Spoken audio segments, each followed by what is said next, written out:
Hi friends, my name is Nandita. I am from Andhra Pradesh.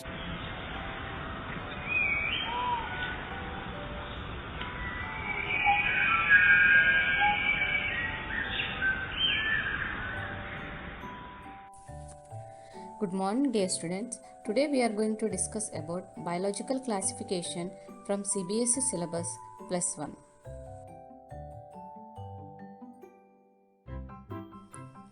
Children, let us discuss the need of classification. Since the dawn of civilization, there have been many attempts to classify living organisms. It was done intensively, not using criteria that were scientific but drawn out of a need to use organisms for our own use. For example, for food, shelter, and clothing. Aristotle was the earliest to attempt a more scientific basis for classification. He used a simple morphological characters to classify plants into trees, shrubs, and herbs. He also divided animals into two groups, those which had red blood and those that did not. In Linnaeus' time, a two kingdom system of classification with Plantae and Animae kingdoms was developed that included all plants and animals respectively. Now let us see the living organisms need to be classified because of the following reasons. First one is to study of one or two organisms is not sufficient to know the essential features of the group. All kinds of organisms do not occur in one locality. The third reason is classification helps in knowing the relationship amongst different groups of organisms. And the fourth reason behind of it helps in knowing the evolutionary relationship between organisms. Children, based on the uses, so the classification can be divided into 5 types. The types of classification depends upon the types of system of classifications organisms are classified into. First, the following kingdoms. First, they introduced two kingdom classification system, and this was introduced by Linnaeus, who was the father of taxonomy system, and he divided all the living organisms into two kingdoms in 1758.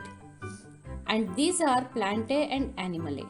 Now let us see which organisms comes under Plantae. The Plantae consists of algae, fungi, bacteria, bryophyta, petridophyta, spermatophyta. And in Animae, Coelenterata, Poriferae, Platyhelminthes, Molluscas, Nemanthehelminthes, Annelida, Echinodermata, Chordata.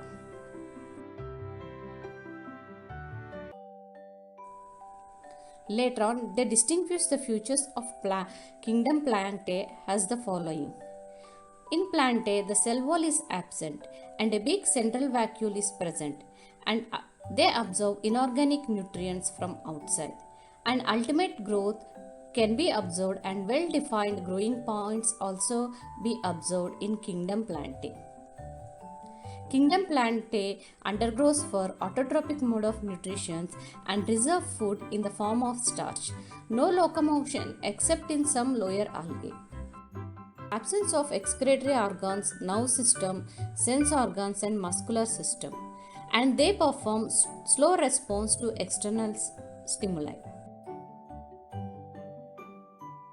Now let us discuss the features of kingdom Animae. The characteristic features of this kingdom are the following as they have the absence of cell wall, inorganic crystals are not present in their cells, central vacuole is not present, and these undergo for the process of heterotrophic mode of nutrition. The growth is limited and well-defined growing points are not present, and these reserve food as glycogen. Excretory organs, nerve system, sense organs are present, locomotion is present, muscular system is present, and they show quick response to external stimuli.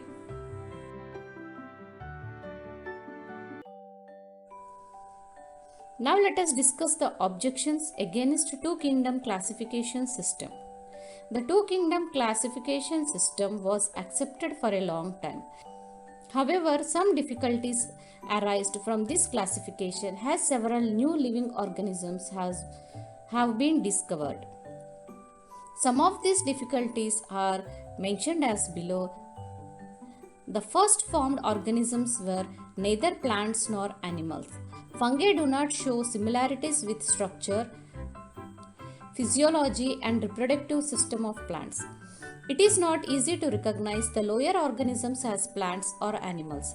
For example, Euglena has mixotropic dual mode of nutrition, while sponges are fixed, branched, and irregular creatures like plants. Smile molds, a group of fungi, are wall-less in vegetative phase. They develop cell wall in the reproductive phase. Smile molds can neither be placed in fungi nor plants. Leeches are formed by the symbiotic association of an algae and a fungus. They neither resemble plants nor animals. Prokaryotes do not have an organized nucleus. They have a single envelope organization and absence of spindle apparatus, meiosis and sexual reproduction. Eukaryotes have a well-defined nucleus, a double envelope organization, spindle apparatus, meiosis, and sexual reproduction. On the other hand, viruses have no protoplasm and metabolic machinery of their own. Therefore, all of this cannot be kept in a single group. Unicellular algae like diatoms, euglenoids, dinoflagellates, and protozoa resemble each other. These are the some objections of two-kingdom classification system. Later on, they developed three-kingdom classification system, and this was developed by Ernst Haeckel in 1866, classified living organisms into three kingdoms, and these are Plantae, Protista, and Animae. The new kingdom Protista included all those organisms which lack the capacity of tissue differentiation. There are algae, fungi, and protozoa. Later, the kingdom Protista was reserved only for unicellular organisms. Let us discuss the limitations of three kingdom classification. Limitations of three kingdom classifications are prokaryotics and eukaryotes are not separated. Both unicellular and multicellular organisms are kept in Protista.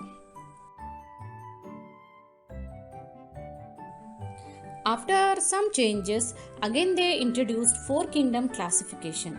The four kingdom classification system included Monera in addition to Protista, Plantae, and Animae. Studies with electron microscope made it clear that bacteria and related organisms have a different nuclear structure as compared to others. There are prokaryotes. Those the kingdom Monera was created by Copeland in 1956.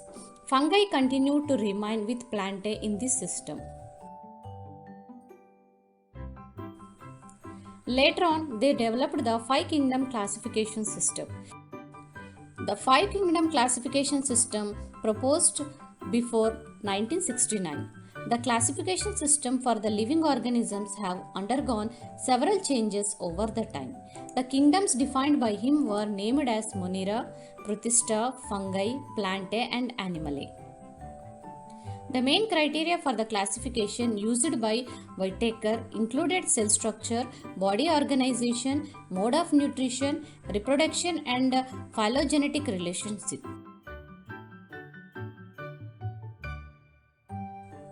The characteristics of five kingdom classifications are follows.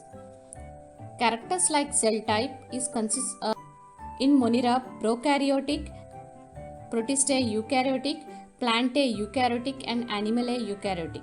Cell wall, no cellulose is present in it, and Protista cell wall is present some. Fungi cell wall with it chitin, and Plantae cell wall is present in cellulose form, and Animae it is absent. Nuclear membrane is absent in Monera, and it is present in Protista, and it is absent in fungi, and it is present in Plantae and Animae. Body organization. Cellular organization is formed in Monera. Protista is also cellular organization. Comes to fungi, it undergoes for multicellular or loose tissue, and Plantae undergoes for tissue organs, and Animae undergoes for tissue, organ, and organ system. Now let us see the mode of nutrition in this kingdom. Monera undergoes for autotrophic mode of nutrition, Protista undergoes for autotrophic mode of nutrition, fungi undergoes for heterotrophic, saprophytic or parasitic, and Plantae undergoes for autotrophic or photosynthetic, Animalae undergoes for heterotrophic, comes under holozoic or saprophytic, etc.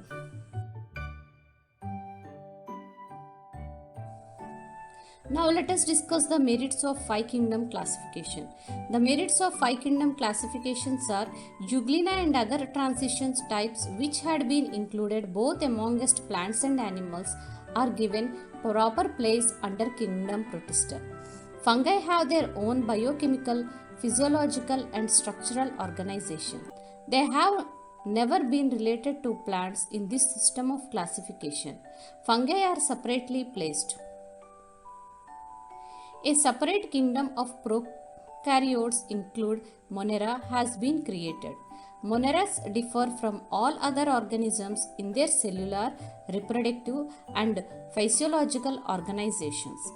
The five kingdom classification system is based on a cellular organization, the mode of nutrition and complexity of structure. These were the basic factors used in the earliest two kingdom system of classification. The system shows the gradual evolution of early organisms into plants and animals.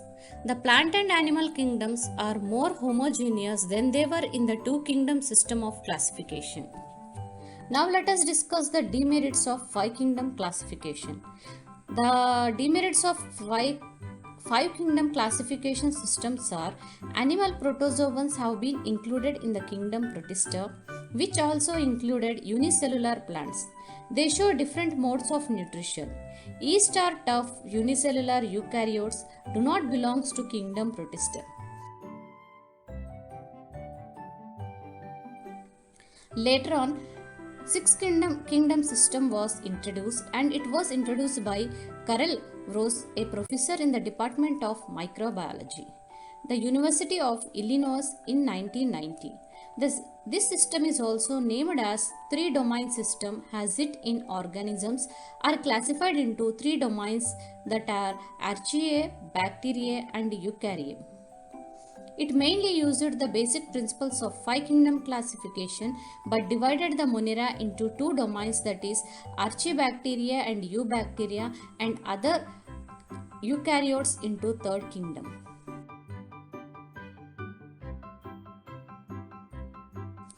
This is the figure of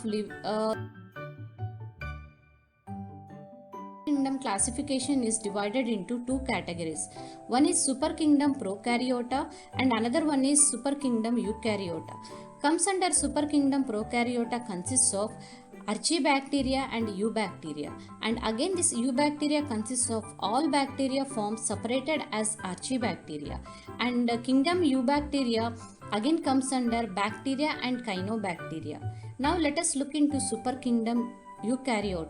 Super kingdom Eukaryote again it divided into four groups: Protista, fungi, plantae and animalae. Protista consists of microalgae, phytoplanktonic, smile molds, protozoa. Fungi consists of microfungi and macrofungi. Plantae consists of microalgae, bryophytes, petridophytes, gymnosperms, angiosperms. Come to Animalae, kingdom Animalae, invertebrates and vertebrates. This is about sixth kingdom classification system.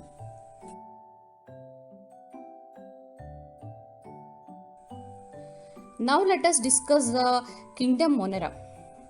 The kingdom Monera includes all prokaryotes such as bacteria, mycoplasma, actinomycetes and cyanobacteria, which means blue-green algae. Bacteria are the whole members of the kingdom Monera. There are the most abundant microorganisms. Bacteria occurs almost everywhere. Hundreds of bacteria are present in a handfuls of soil. They also live in extreme habitats such as hot spring, deserts, snow and deep oceans where very few other life forms can survive. Many of them live in or on the other organisms as parasites. and this undergoes for three types of nutrition. First one is photosynthetic autotrophs. They include cyanobacteria, blue-green algae. They have chlorophyll and carotenoids. There are unicellular filamentous or collinal, and body is covered by mucilaginous sheet. Nostoc and Anabassinia have heterocytes where they can fix atmospheric nitrogen. Let us see chemosynthetic autotrophs. They play an important role in recycling the nutrients. They get the required energy from ATP generation from the oxidation of various inorganic substances such as ammonia, nitrates and nitrates. Let us discuss about heterotrophic mode of nutrition. There is a wide variety of heterotrophic bacteria. They act as a decomposers. They are used for various purposes such as nitrogen fixation, curd and antibiotics production. Many bacteria are pathogens causing various diseases of plants and animals. Example, citrus canker, tetanus, typhoid, cholera, etc. Though the bacterial structure is very simple, they are very complex in behavior. Compared to many other organisms, bacteria as a group show the most extensive metabolic diversity. Some of these bacteria are autotrophic, that is, they synthesize their own food from inorganic substrates. They may be photosynthetic autotrophic or chemosynthetic autotrophic. The vast array of bacteria are heterotrophs, that is, they depend on other organisms on dead organic matter for their food.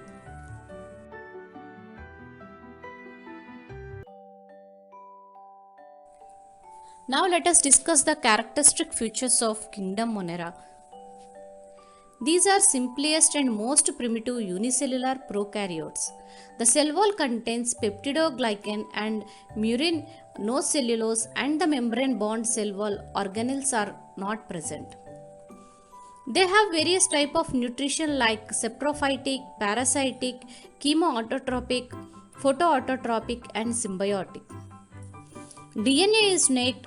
It lies inside the cytoplasm in coiled form. This is called nucleoid.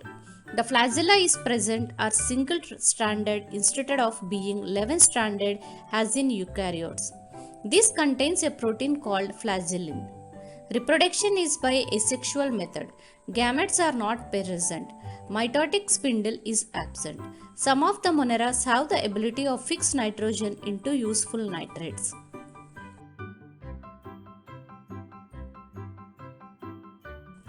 Now let us discuss the kingdom Archaebacteria.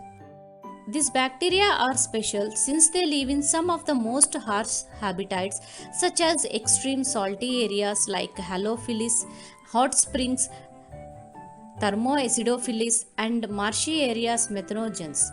Archaebacteria differ from other bacteria in having a different cell wall structure, and this feature is responsible for their survival in extreme conditions. Methanogens are present in the gut of several ruminant animals such as cows and buffaloes, and they are responsible for the production of methane biogas from the dung of these animals. Let us discuss the characteristics of domains R. There are the most primitive prokaryotes. They are found in stressed environments such as high salt content and edges of Great Salt Lake, Dead Sea, edge of the ocean, hot sulfur springs, volcanic walls, etc. The cell walls lack peptidoglycogen. In most cases, the cell wall composed of non-cellulosic polysaccharides and some proteins. In some members, there is no cell wall. This feature of having different cell wall is responsible for their survival in extreme conditions. Most of the archaebacteria are chemoautotrophs. Now let us discuss in detail about types of archaebacteria. There are the three main types of archaebacteria. First is methanogens. These are the strictly anaerobes. They live anaerobically in gut of several ruminants such as cows, buffaloes, goat, etc. These bacteria help in fermentation of cellulose. They produced almost 65% of atmospheric methane. Example, methane bacterium, Methanobacillus, Methanoscarcina and Methanococcus. Second one is halophilus. These are found in extreme saline environments like salt lakes, salt marshes, salt pans, salt solutions, etc. They are mostly anaerobes.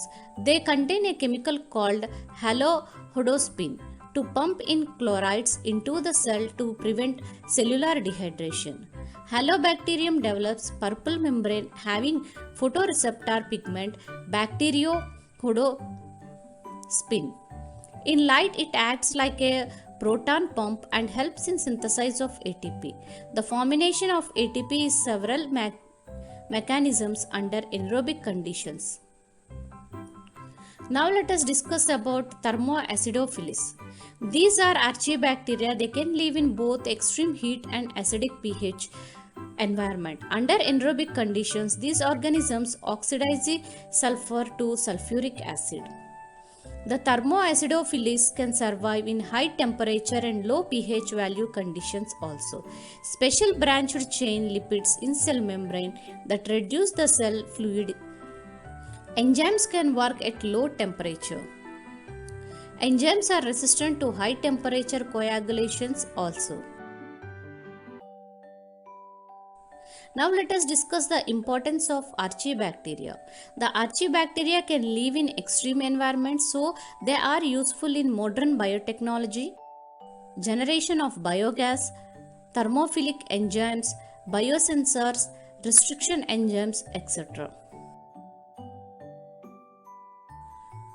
Now let us discuss the difference between eubacteria and archaeobacteria. Eubacteria. Cell wall is made up of peptidoglycans and plasma membrane consists of phospholipids. Genes are not interrupted by non-coding zones or introns. Ribosomal proteins and RNA polymerase enzymes are very different from eukaryotes. Archaeobacteria. Peptidoglycan is absent in cell wall. It is made up of cellulosic carbohydrate. It is a single layer of branched chain lipids.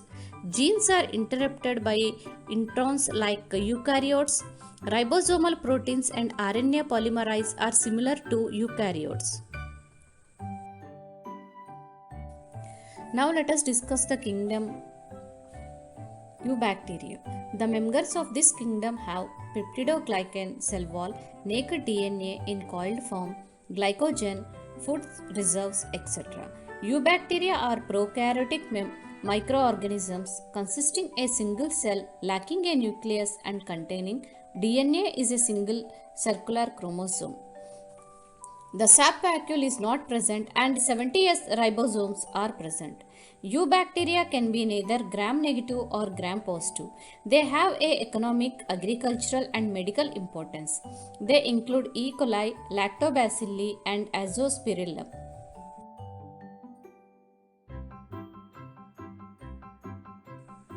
Let us discuss the characteristics of this eubacteria, archaeobacteria, bacteria and eukarya. Cell type is in archaea prokaryotic and bacteria is also prokaryotic and comes under eukarya, it is eukaryotic. Histones in archaea have proteins similar to histones. In bacteria no histones and eukarya have histones. Come to introns. Archaea have some introns. In bacteria no introns were present and eukarya most contains introns. Now come to the ribosome size. Archaea comes under 70S ribosomes, even bacteria comes under 70S ribosomes and eukarya comes under 80S ribosomes. The cell wall composition in archaea is made up of protein but lack in peptidoglycan. Bacteria is made up of peptidoglycan and cell wall composition in eukarya is not always present plants, cellulose, fungi and chitin.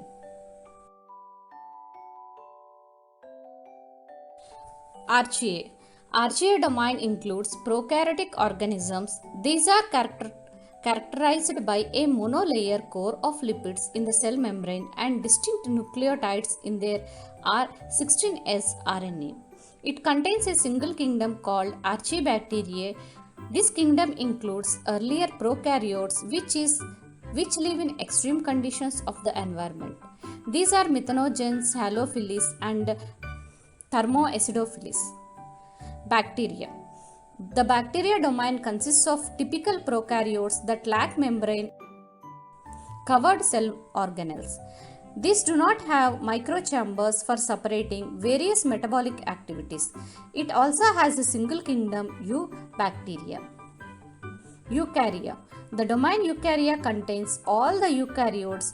These living forms are originated by symbiotic association between some archaebacteria and Eubacteria. The four kingdom domains of this are Protista, Fungi, Plantae and Animae. Now let us discuss in detail what is Eubacteria. Eubacteria, sometimes called as simply as bacteria, all small organisms that cannot be seen by naked eyes. Thus, microscopes are used to visualize and study their morphology. To do so, bacteria are strained. Straining is an essential microbiological technique used. It helps in highlighting the whole bacterial structure and cellular shape. Bacteria are classified according to gram staining. Some of them are gram negative, whereas others are gram positive. Gram positive. Gram positive bacteria have several layers of peptidoglycan in their rigid and thick cell wall, which is highlighted by gram staining. The cell wall of gram positive bacteria contains lipoic acid that is composed mainly of alcohol and phosphate in the plasmic space. The gram-negative bacteria cell wall consists of only one layer of peptidoglycan and has no lipoic acid, so gram stain cannot bend to their cell wall. As a result of its weak structure, the gram-negative bacterial cell wall is susceptible to mechanical damage. Moreover, this outer structure protects gram-negative bacteria from bile salts, heavy metals, digestive enzymes, detergents, and some antibiotics such as penicillins, etc.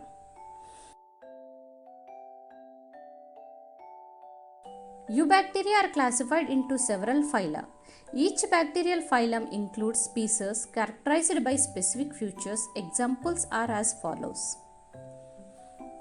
Proteobacteria. Including most of the gram-negative bacteria, these are to have arisen from photosynthetic ancestors.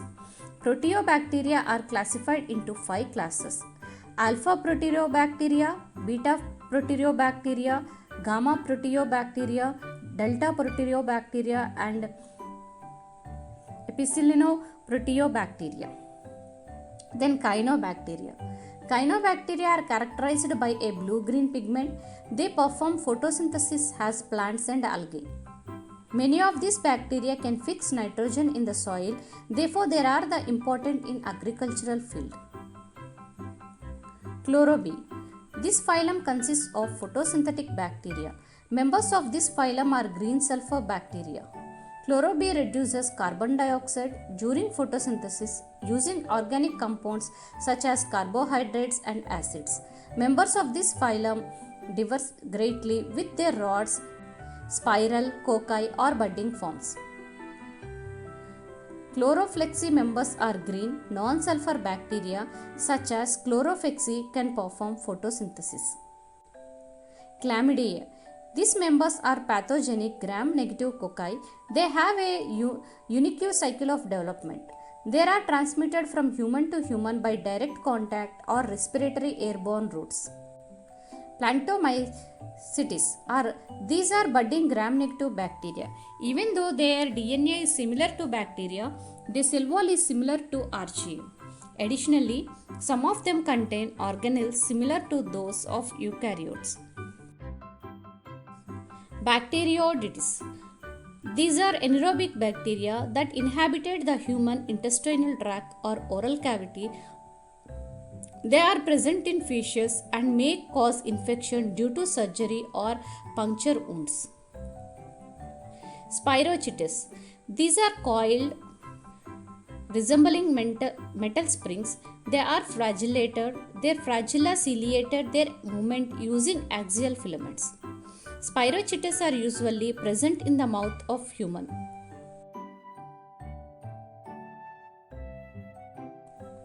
Now let us discuss the biological importance of eubacteria. The world is filled with different eubacterial species and our body contains different species of eubacteria which are biologically important in our life. Our body is only of the bacteria habitats forming our normal flora. Normal flora causes no harm to us and they are beneficial to our bodies. For example, they defend our body against pathogenic eubacteria. Others can produce biologically important substances such as vitamin B as well as vitamin K. Several species of eubacteria are used in the mass production of chewable or tablet vitamins since bacterial species provide an inexpensive, safe and non-toxic sources of vitamins. Streptomycosis is of a particular importance in the paramecial industry.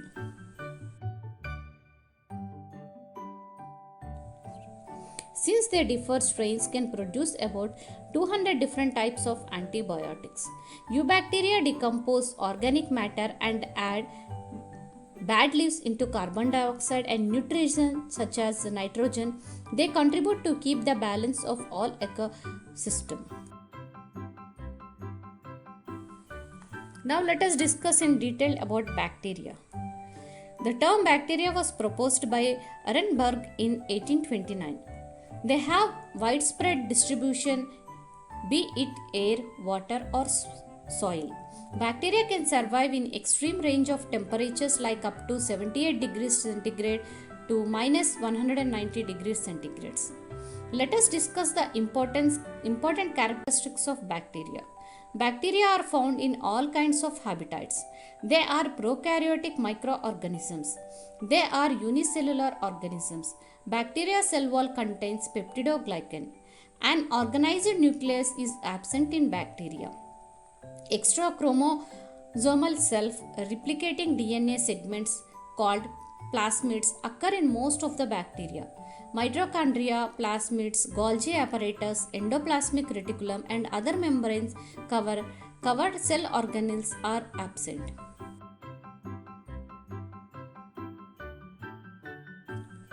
Let us discuss the size of bacteria. The size of bacteria ranges from 0.2 to more than 50 micrometers. Bacteria are usually unicellular. However, some colonies of bacteria are found as filamentous or aggregates in the form of surface biofilm. Bacteria are mostly heterotrophs, which take food from an outer source. Most heterotrophs decompose dead material or parasites that live on or in a host. Other bacteria are autotrophs by making their own food. They are either chemosynthetic or photosynthetic. The most important autotrophic bacteria are cyanobacteria. Now let us discuss the shape of the bacteria. Bacteria possess the following forms. Coccus. Bacteria are oral or spherical cells without flagella. These pairs occurs as a single cells, monococcus as a pair of diplococcus and in a group of 4 cells called tetracoccus and in a chain of cells forms streptococcus or in a sheet forms staphylococcus. A few cocci may also occur in cube-like arrangements of 8 or more cells. Bacillus bacteria looks like rod shapes which may occur singly, monobacillus in pairs called diplobacillus and in chains called streptobacillus, or it occurs as in a layer, it is called suck with many cells called palisade bacillus. Spirillum. Spirillum bacteria are cells which are twisted like structures and they occur as single cells called spirillum spirochete. And the next one is vibrio cells. These are look like curved sheath-shaped or comma-shaped bacteria and these are the examples of Vibrio cholera.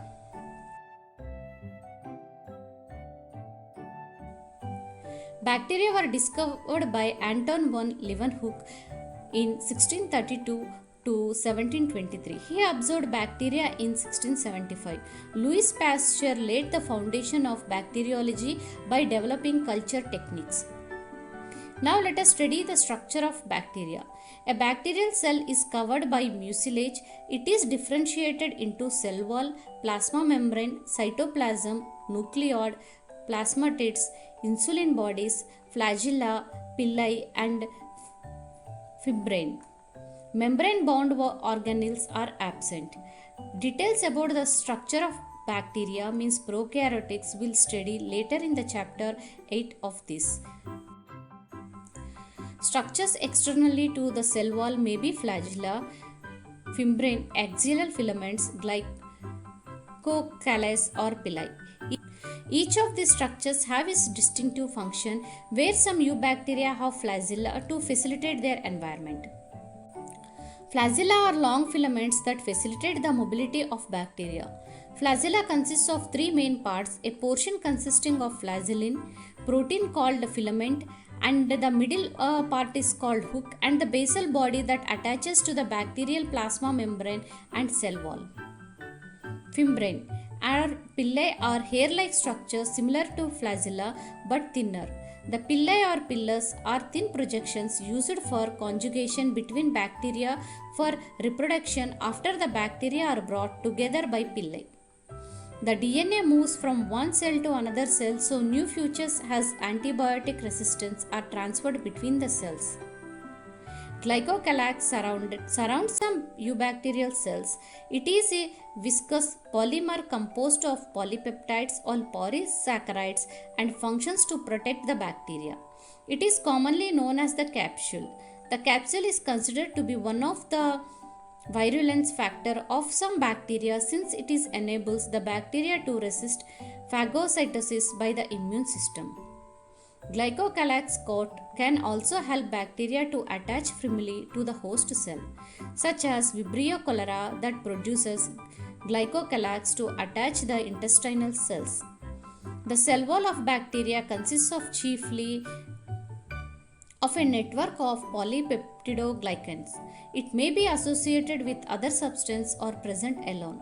The peptidoglycan network consists of disaccharide portions connected together by polypeptides forming a lattice to protect the bacteria.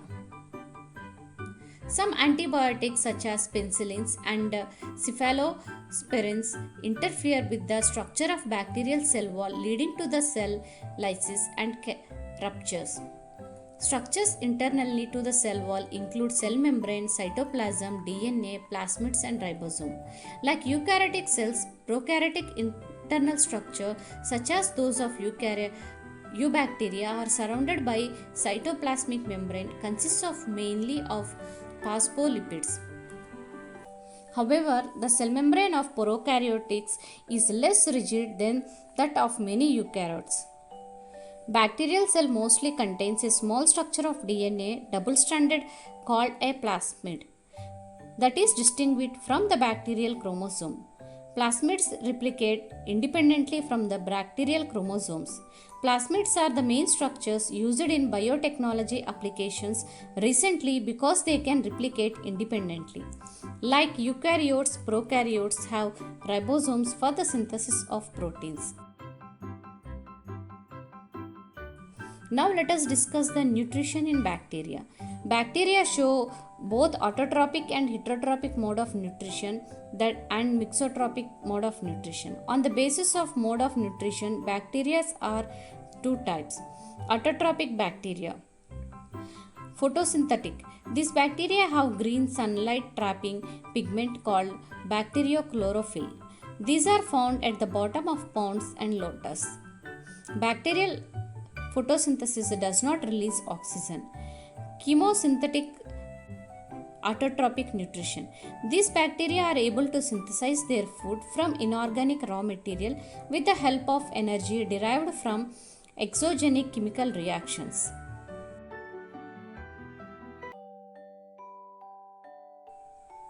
Next one is heterotrophic bacteria. This bacteria obtained food from different sources.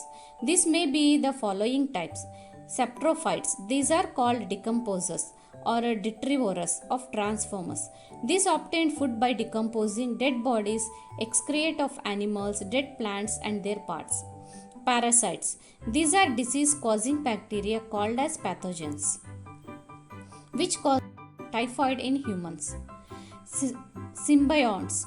These bacteria live mutually beneficial association with the other organisms like Rhizobium and Bacillus species from nodules in root of leguminous plants. Now let us discuss the reproduction in bacteria.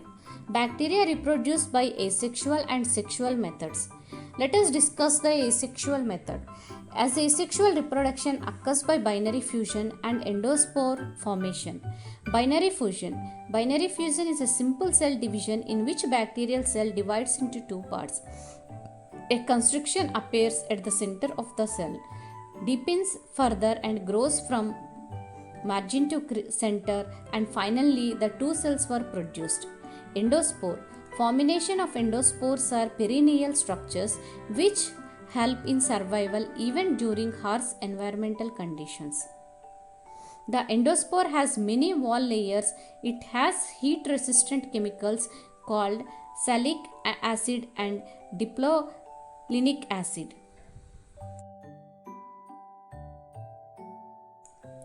Now let us discuss the sexual reproduction in bacteria. Sexual reproduction occur by parasexual process actually called genetic recombination. The three methods involved are as follows. Conjugation. The male cell, donor cell, has fertility plasmid or F factor which connects itself to the cell wall of female cell. Transformation is the another process. In this process, sexual reproduction by transformation. The process was discovered by Griffith in 1928. It is a process where segments of DNA are transferred from one bacterial cell to another via the liquid medium. The third one is transduction. During this process, the segment of DNA is transferred from one bacterium to another bacteria, another one by the virus, means bacteriophage. Now let us discuss the uses of bacteria. The uses of the bacteria are as follows. Bacteria are natural scavengers. They obtain their nutrition by decomposing dead bodies, dead plants and animal excreta. They are used in fermentation process for vinegar manufacturing, yogurt making, etc. Some bacteria help in ridding of jute and coconut plant fibers. Their separate fibers are used in making ropes and gunny bags. The genus Streptomyces has many species used to produce different antibiotics. Some important antibiotics using various bacteria are neomycin, streptomycin, bacteriocin, etc. Bacteria play an important role in different steps of nitrogen cycle. Some important bacteria in nitrogen cycle are Clostridium, Azotobacteria, Rhizobium, Leguminous, etc. Now let us discuss the harmful effects of bacteria. The harmful effects of bacteria are follows. Some saprophytic bacteria like lactobacillus spoil milk and milk products. Food poisoning occurs due to the production of toxins by some bacteria like Clostridium botulinum. They cause botulism which kill humans by respiratory paralysis. Bacteria are responsible for various plant diseases like citrus canker in lemons, leaves and fruits, soft rot in carrot plants, blight diseases in rice plants, brown gall diseases in apple trees and rose plants. In humans, bacteria causes diseases like cholera, typhoid, tuberculosis, etc. Sexually, they transmitted diseases like gonorrhea, syphilis, etc. In animals like horse, cattle and sheep, anthrax disease is caused by anthrax.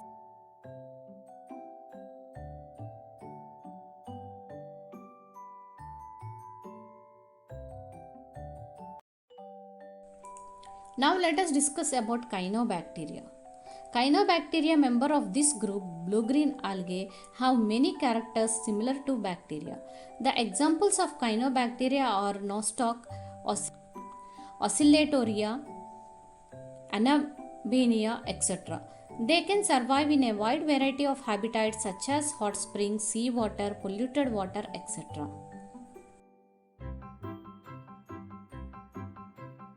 Cyanobacteria have following three forms. These are unicellular has in crocus, colonial has in microcytisis, and filamentous has in Nostoc, oscillatoria, and Anabenia. Now let us discuss the structure of cyanobacteria. This bacteria has a defined frame and rigid cell wall surrounded by mucilaginous sheet. The cell wall is followed by plasma membrane made up of a lipid and proteins. The membrane bound structures like true mitochondria, endoplasmic reticulum, Golgi complex, etc. are absent. The photosynthetic pigment present in the cells are called chlorophyll. The nucleus is absent and nucleoid is not bound by nuclear membrane. Some cyanobacteria like Nostoc, Anabasia, etc. possess the special type of cells called heterocytes to perform a special functions. Heterocytes are the sites of nitrogen fixation. Nutrition in this cyanobacteria are mostly photoautotrophs. They contain chlorophyll A and other photosynthetic pigments.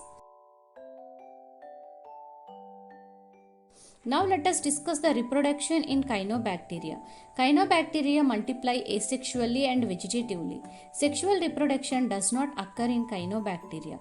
The types of multiplications are binary fusions occurs in unicellular forms, fragmentations occurs in colonial, and filamentations from conidia are asexually produced spores of fungi. Endospores and exospores are non-reproductive structures.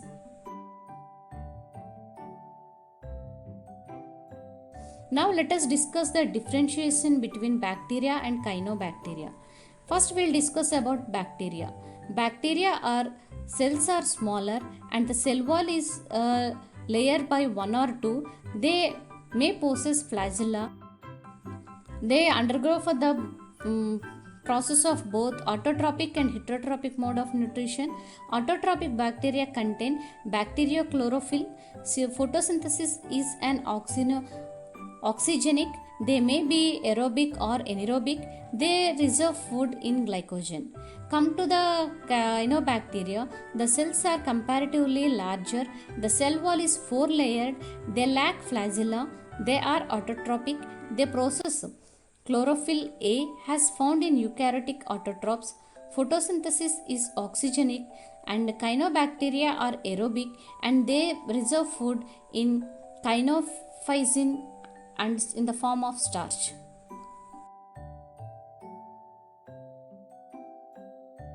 Now let us discuss the uses of cyanobacteria.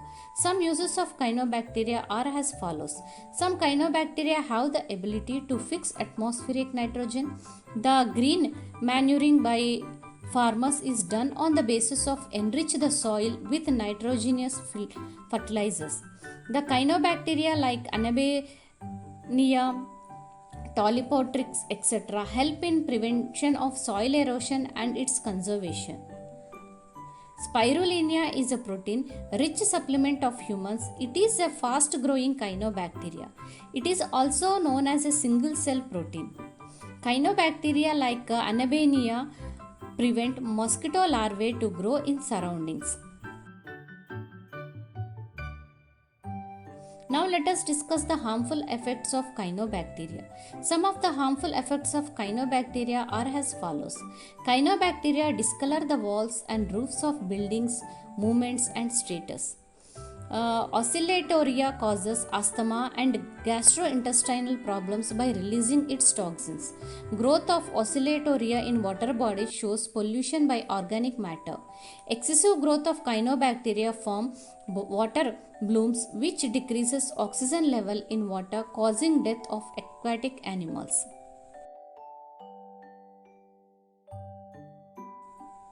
Now let us discuss about kingdom Protista. All single-celled eukaryotes are placed under Protista. But the boundaries of this kingdom are not well defined. What may be a photosynthetic protist? To one biologist may be a plant to another. Chrysophytes, dinoflagellates, euglenoids, smile molds, protozoans under Protista. The member of Protista are primarily aquatic. This kingdom forms a link with the other, dealing with plants and animals and fungi. Being eukaryotes, the Protistan cell body contains a well-defined nucleus and other membrane bond organelles. Some have flagella or cilia. Protistas reproduce asexually and sexually by a process involving cell fusion and zygote formation. It was first discovered by Arndt Haeckel in 1866. Physiologically, kingdom Protista act as the connecting link between the kingdom Monera and the complex multicellular kingdom Fungi, Plantae and Animae. The kingdom Protista includes the following categories such as dinoflagellates, chrysophytes, euglenoids, smile molds and protozoans.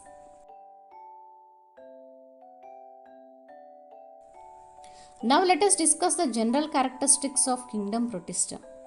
These are mostly aquatic organisms. Some protists also live in bodies of animals as parasites. The cells are eukaryotic. They contain membrane bond cell organelles like mitochondria, Golgi complex, endoplasmic reticulum, ATS ribosomes, etc. Locomotion may occur either by Pidisopodia, examples in amoeba, cilia in paramecium. Wriggling sporozoans, non-flagellates and mucilages in some protists like diatoms. Diatoms do not have any organelles for locomotion. Protists show a various mode of nutrition such as photosynthetic, holophytic, dinoflagellates, diatoms and euglenoids. Holozoic mode of nutrition occurs in protozoans like amoeba and paramecium. Saprobic or saprotropic occurs in smile molds. Parasitic occurs in Entomibia, Plasmodium, etc. Mixotropic nutrition occurs in Euglenia. Symbiotic in some zooflagellates like Trichonymphae and Lophomonas occurs. Most of the protistas are aerobic. However, some protistas that live at the bottom of aquatic habitat can respire anaerobically.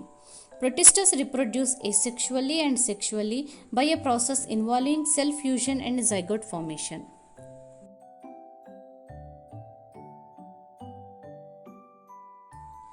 Now let us discuss the major groups of Protista. Protista algae, photosynthetic Protista. These cryptocytes form the main parts of phytoplankton. These include cryptophytes, dinoflagellates and euglenoids, smile molds, protozoans, etc.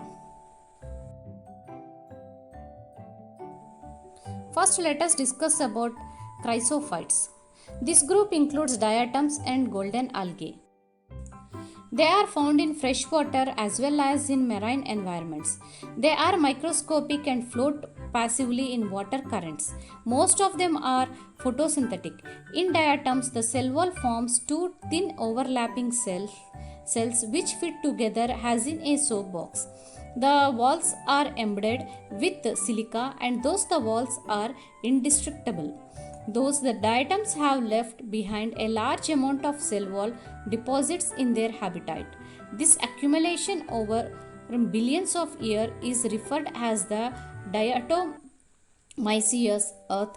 Being gritty, this soil is used in polishing, filtration of oils and syrups. Diatoms are the chief producers in the oceans. Now let us discuss in detail about diatoms. Diatoms occurs in all aquatic and moist terrestrial habitat and are also known as chief producer in the ocean. They peel up at the bottom from water reservoirs and form big heaps called diatomyceous earth. They are microscopic unicellular organisms of different shapes such as circles, semicircles, triangular, spindle-shaped, boat-shaped, etc. The body wall of diatoms is made up of cellulose impregnated with glass like silica. The cell wall has two overlapping halves like sap box called cell, that is lid on a lower half fitted together. Diatoms are variously colored, do not possess flagella except in the reproductive state. Each cell has a large center vacuole. Chloroplasts are yellowish brown to reddish brown. They contain chlorophylls A and C. The food is reserved in the form of oils and leucocene polysaccharide. Diatoms mostly reproduced asexually by binary fusion. Sexually reproduction varies from isogamy to oogamy. Examples are Avicula, Amphiplularia, Cimbella, etc. Let us discuss the economic importance of diatoms. Diatoms are economically important in the following ways. Diatoms are very important in photosynthesizers. Diatomite deposits are often accompanied by petroleum fields. These are used as a cleaning agent in toothpaste and metal polishes and are also used in filtration of oil and syrups. Diatoms are used as insulation material in refrigerators, boilers, and furnace, etc. These are also used to make soundproof rooms. Diatoms are also very good pollution indicators. Now let us discuss about golden algae. Desmids. These are unicellular green algae. Their cell walls have distinct halves. Sexual reproduction occur by conjugation. These are usually found in fresh water and act as indicators of polluted water.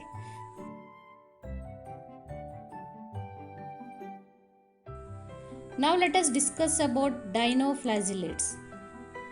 Dinoflagellates are mainly marine and photosynthetic organisms. There are about 1,000 species of photosynthetic protisters. These organisms are mostly marine and photosynthetic. They appear yellow, green, brown, blue or red depend on the main pigment present in their cells. The cell wall has stiff cellulose plates on the outer surface. Most of them have two flagella. One lies longitudinally and other transversely in a furrow between the wall plates. Very often, red dinoflagellates undergo such rapid multiplication that they make the sea appear red or red tides. Toxins released by such a large number may even kill other marine animals such as fishes, etc. in the ocean habitat.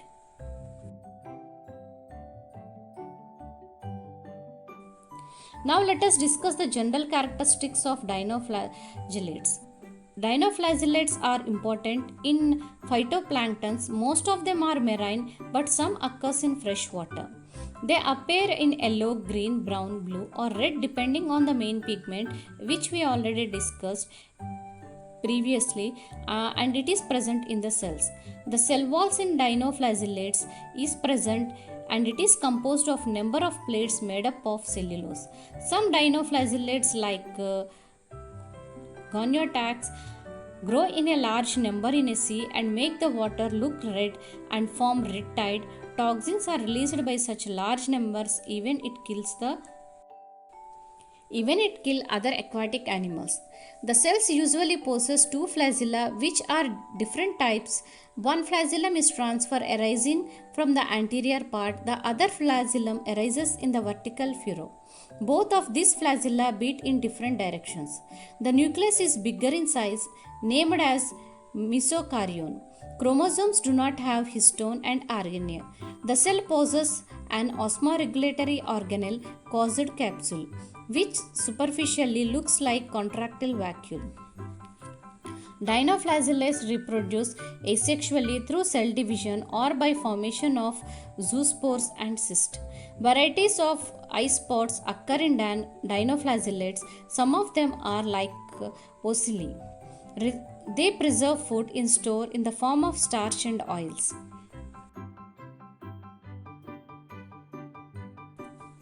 Now let us discuss about euglenoids.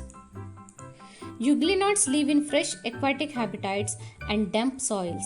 Majority of them are freshwater organisms found in stagnant water.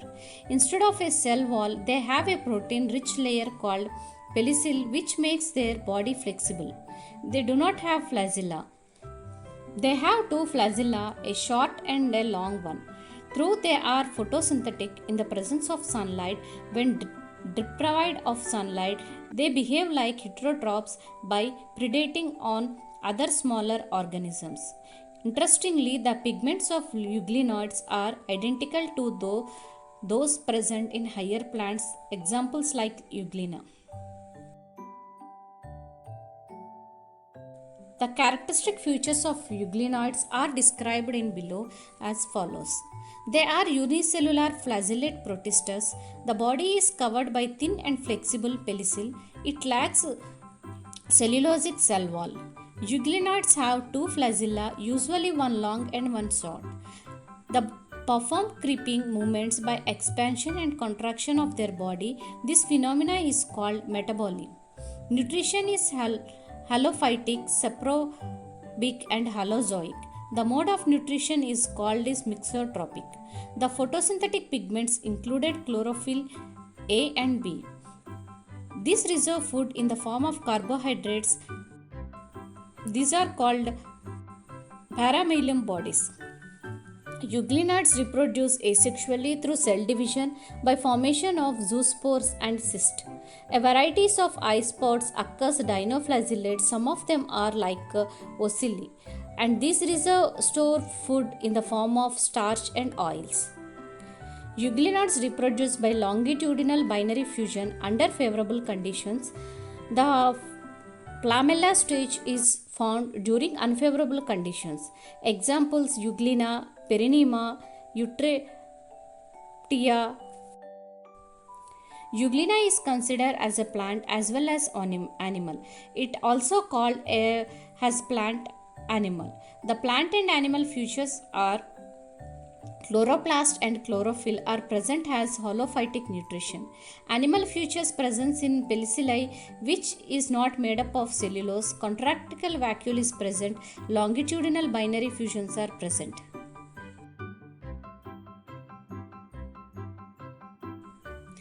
The main feature that distinguishes Protistus is this clade is the presence of spiral crystalline rod of unknown function inside the flagella.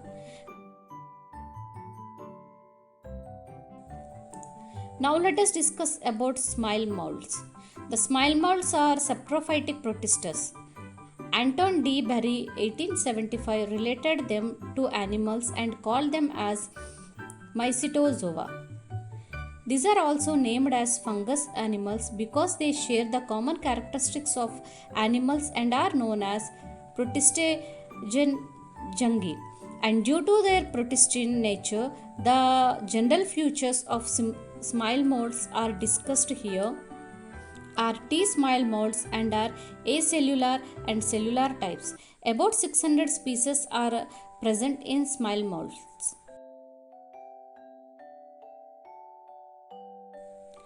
Smile mold's body moves long decaying twigs and leaves engulfing organic material. Under suitable conditions, they form an aggregation called plasmodium which may grow and spread over several sheets.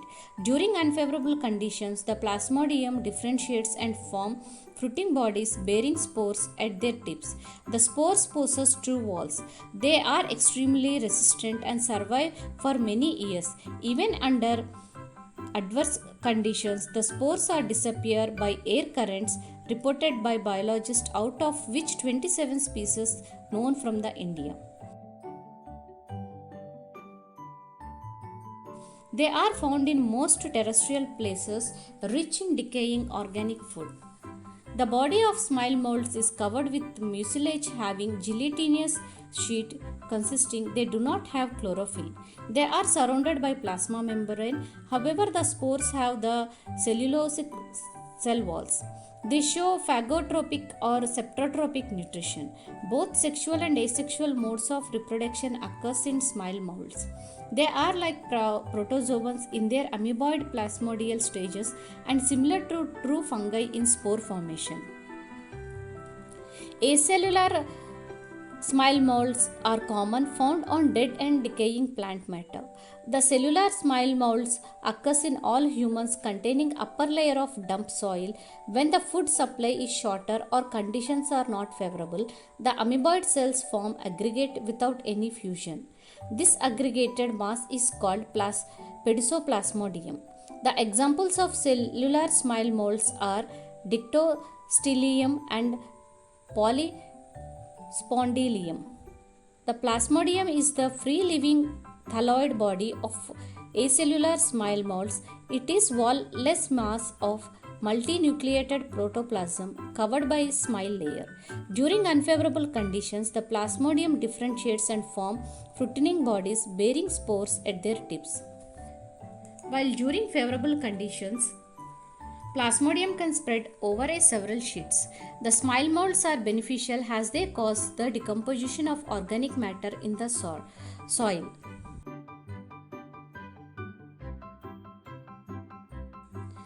Protozoans. Now let us discuss about protozoans. All protozoans are heterotrophs and live as predators or parasites. They are believed to be primitive relatives of animals. There are four major groups of protozoans. First one is amoeboid protozoans. These organisms live in fresh water, sea water and moist soil. They move and capture their prey by putting out pedicopodia as in amoeba. Marine forms have cilia cells on their surface. Some of them such as entamoeba are parasites. Include unicellular protist, which animal-like behavior. They were first studied by Leeuwenhoek in 1677. Protozoan protists may be aquatic, terrestrial or parasite. They can cause several diseases in humans and animals. Now let us discuss the general characteristics of protozoans. There are microscopic, small, unicellular and colorless organisms with different shapes. Locomotion occurs with the help of finger-like pedicopodia, flagella or hair cilia. All protozoans are heterotrophs and live as predators or parasites. Respirations occur through the general surface of the body. The reproduction occurs by binary fusion, multiple fusion or budding. Sexual reproduction occurs by zygamy and conjugation. Let us discuss in detail about the four major groups of protozoans. First one is amoeboid protozoans. Amoeboid protozoans live in fresh water, sea water or moist soil. Examples of these protozoans are amoeba, entamoeba. General features of these amoeboid protozoans are they move and capture their prey by putting out the pedicopodia as in amoeba. The body is without periplast. It may be naked or have a calcareous cell. Flagella are present in some developmental stages. They also develop when food becomes scarce. Nutrition is holozoic. Asexual reproduction occurs by binary fusion, multiple fusion, spores and budding, and sexual reproduction occurs by zygamy.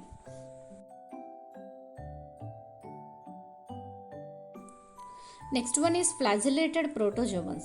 The members of this group are either free living organisms or parasitic. They have flagella. The parasitic form causes diseases such as sleeping sickness, example trypanosoma. The general features of this group as follows. They have flagella for locomotion as their name suggests. They may be aquatic, free living, parasite or symbiotic. The body is enclosed by a firm pellicule. Nutrition is holozoic, saprobic and parasitic. Asexual reproduction is by binary fusion and sexual reproduction is observed in some forms only. Various species of these protozoans causes diseases in humans. Examples like sleeping sickness, Kala Azar, dum fever, etc.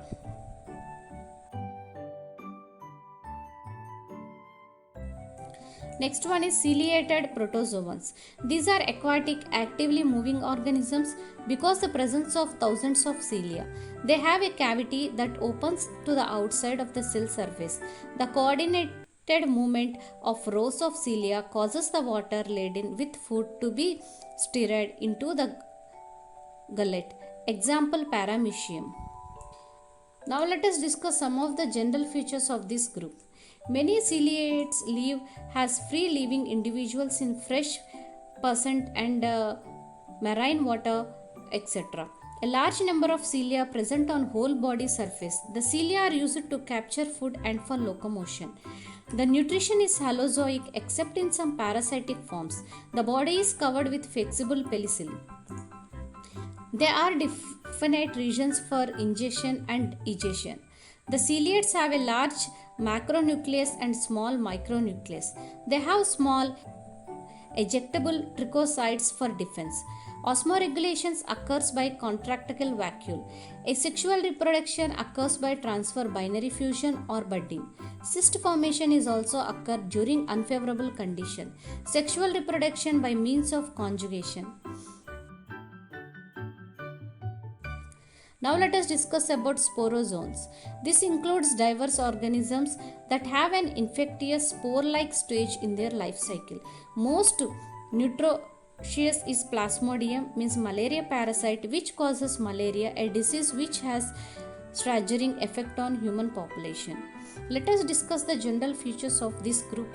All sporozoans are endoparasites and pathogenic. Locomotory organs are absent in this organism. Nutrition is parasitic, means absorptive. Body is covered with an elastic pellicule and cuticule and contractile vacuoles are absent. Asexual reproduction occurs through multiple fusion and sexual reproduction occurs by synogamy. Life cycle may include two different hosts. Example, Plasmodium requires two hosts, female Anopheles mosquito and human beings. It is responsible for causing malaria in humans. Now let us discuss about kingdom fungi. The fungi consists of a unique kingdom of heterotrophic organisms. They show a great diversity in morphology and habitat. You must have seen fungi on a moist bread and rotten fruits. The common mushrooms you eat and toadstools are also fungi. White stops seen on mustard leaves are due to a parasitic fungus. Some unicellular fungi are example yeast and are also used in bread and making bread and beer.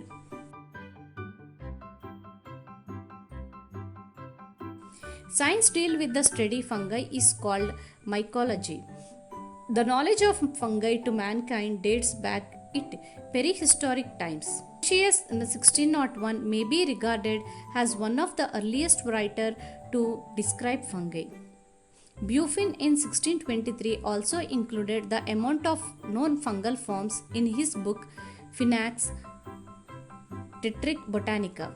The first systematic amount of fungi came from Per Antonia in 1729, who wrote Nova Plantarum Genera. He is described by some works as founder or mycology.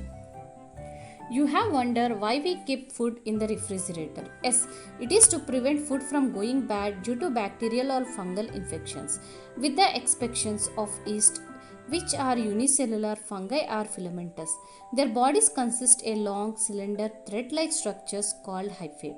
The network of hyphae is known as mycelium. Some hyphae are continuous tubes filled with multinucleated cytoplasm. These are called choanocytic hyphae. The others have septae, cross walls in their hyphae. The cell walls of fungi are composed with chitin and polysaccharides. Most fungi are heterotrophic and absorb soluble organic matter from dead substrates, and hence they are called saprophytes. Those that they depend on living plants and animals are called parasites. They can also live as symbionts in association with the algae as leeches, with the roots of higher plants as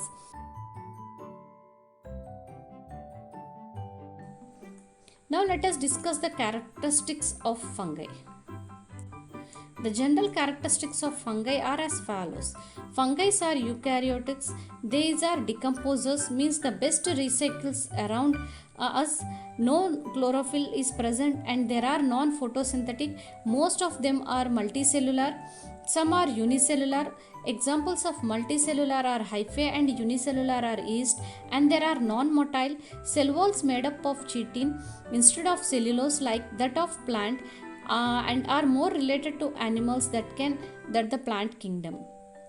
They lack true roots, leaves, and stem, and they are absorptive heterotrophs.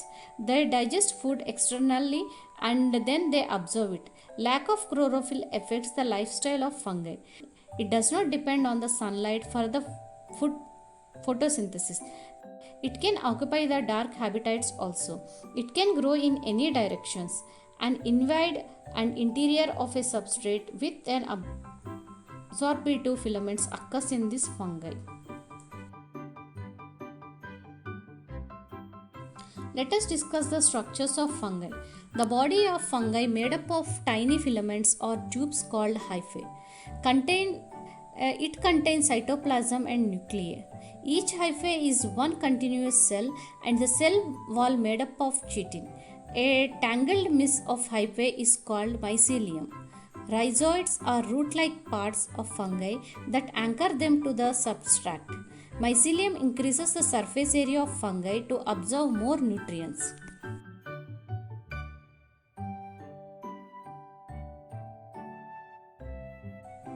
Now let us discuss about thallus organization. The plant body of true fungi is called thallus. It may be non-mycelial or non-mycelial. The non-mycelial forms are unicellular, however they may form Pedisopodia mycelium by budding. In mycelial forms, the plant body is made up of bread-like structures called hyphae. The mycelium may be septae. When non-septae and multinucleata, the mycelium is described as coinocytic. In lower fungi, the mycelium is non-septate. In some forms, the plant body is unicelled at one stage and mycelial at another. Their organization is sometimes described as dimorphic. Let us discuss the specialized formation in fungi. In higher forms, the mycelium gets organized into loosely or compactly woven structure which looks like a tissue called lectenchima. It is of two types. First one is prosenchima. It compresses loosely woven hyphae lying almost parallel to each other. Second one is pedisoparenchyma. If the hyphae are closely interwoven, looking like parenchyma in cross section, it is called pedisoparenchyma. In addition to above, the fungal mycelium may form some specialized structure like rhizomorphos. It's look like a rod or string-like elongated structure of closely packed and interwoven hyphae. The rhizomorphs may have a compact growing point. Sclerotia. These are in this hyphae gets interwoven forming pedisoparenchyma with internal hyphae becomes thickened to save the inner ones from dissection. They persist for several years. Last one is stroma. Stroma, it is a thick matrix of compact hyphae associated with the fruiting body.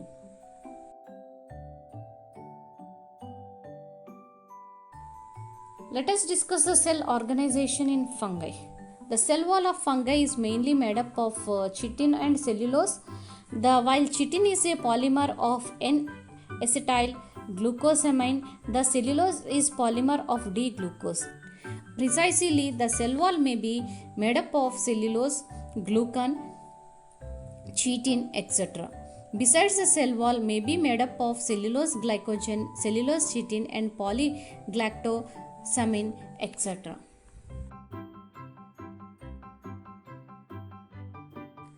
Now let us discuss the mode of nutrition in fungi. Fungi are specialized structures and are also called as lomosomes. They are associated to the plasma membrane. They appear to be as infolding or invagination of the membrane. The fungi are achlorophylls phylosis organisms and hence they cannot prepare their own food. They live as heterotrophs, that is, as parasites and saprophytes. Some forms live as symbiotically with other green forms. Parasites. They obtain their food from a living host. A parasite may be obligate or facultative. The obligate parasites thrive on a living host throughout their life. The facultative parasites are in fact saprophytes which have secondarily become parasite. While the above classification is based on the mode of nutrition, however, on the basis of their places of occurrence on the host, the parasite can be classified as ectoparasite, endoparasite, hemiendoparasite, saprophytes. They derive their food from dead and decaying organic matter. Saprophytes may be obligative or facultative. An obligative saprophyte remains saprophytic throughout its life. On the other hand, the facultative saprophyte is in fact a parasite which has secondarily become saprophytic.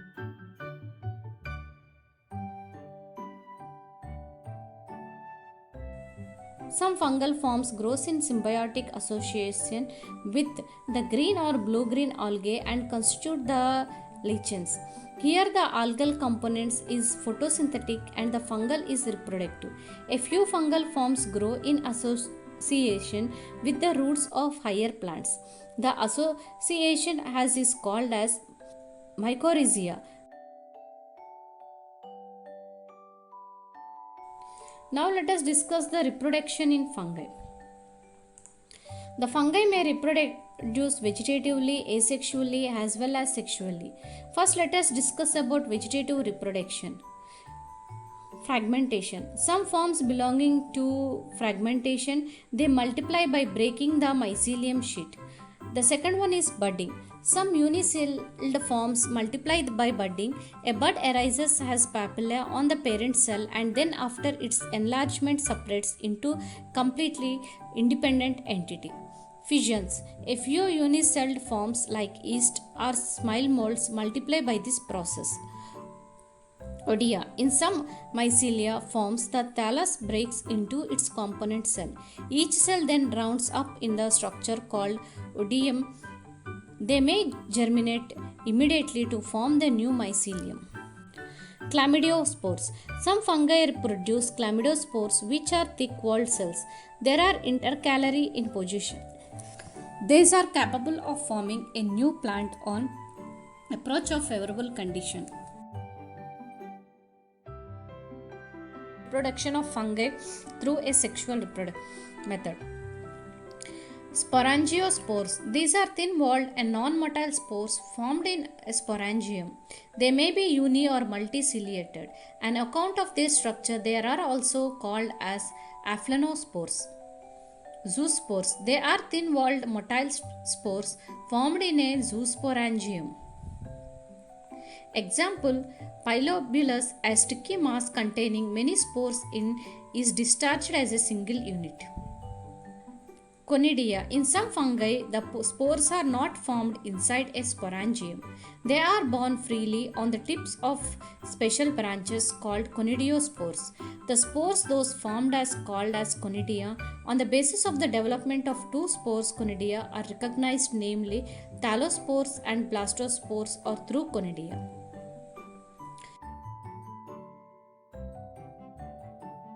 Sexual reproduction in fungi. With the exceptions of fungal imperfecti, the sexual reproduction is formed in all groups of fungi. During sexual reproduction, the compactable nucleus shows a specific behavior which is responsible for one set of three distinct mycelia phases. The three phases of nuclear behaves are as under. First one is plasmogamy, fusion of two protoplasts. Second one is cryogamy, fusion of two nuclei. Third one is meiosis, the reduction cell division. These three events are responsible for arrival of the following three mycelial phases. The first one is halo phase. As a result of meiosis, the haploid or halo phase mycelium is formed. Second one is eukaryotic phase. The plasmogamy result in the formation of dikaryotic mycelium. The third one is diplophase. As a result of karyogamy, the diplophase mycelium is formed.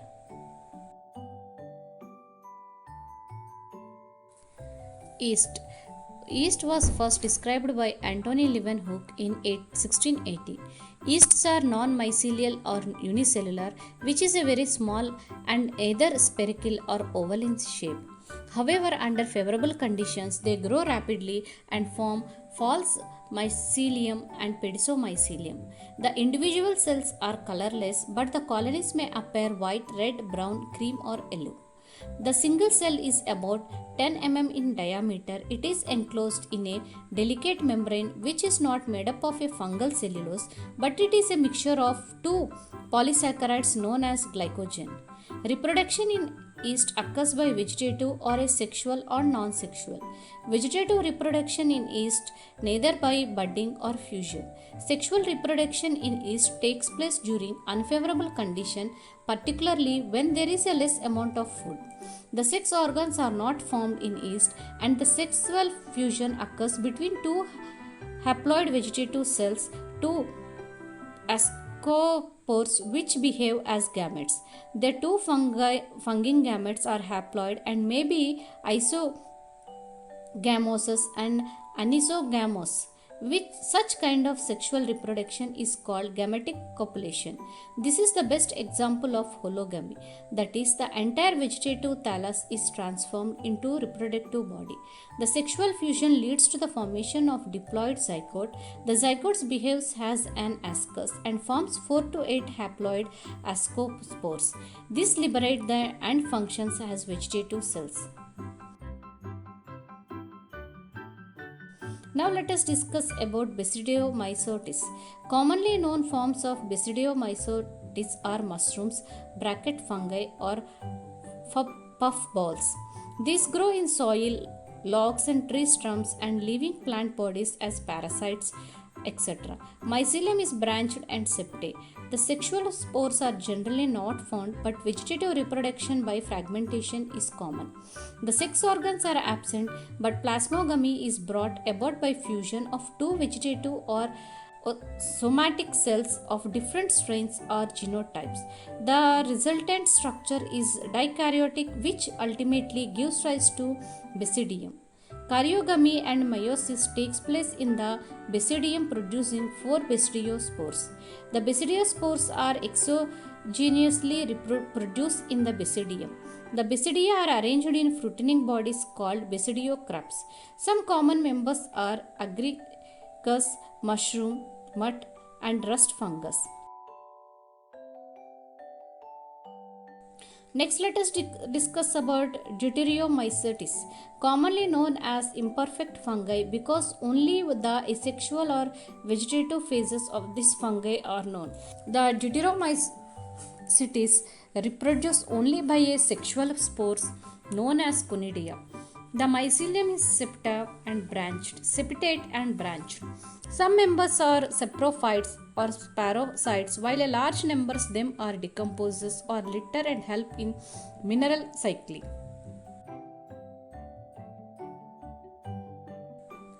Let us summarize once about the fungi. Fungi are heterotrophic organisms.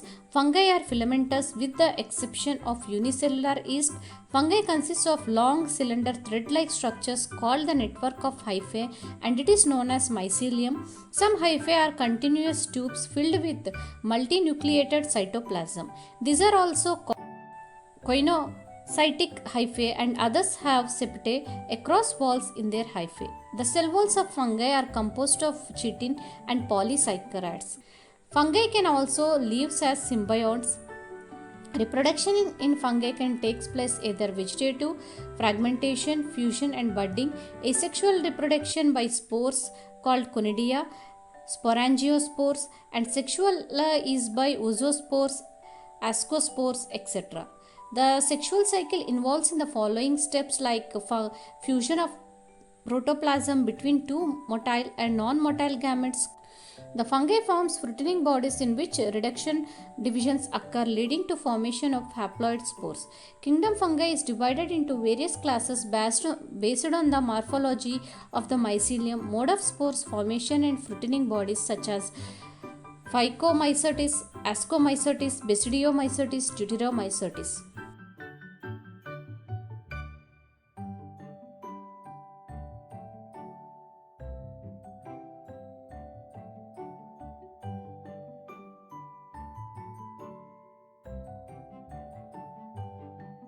Thank you.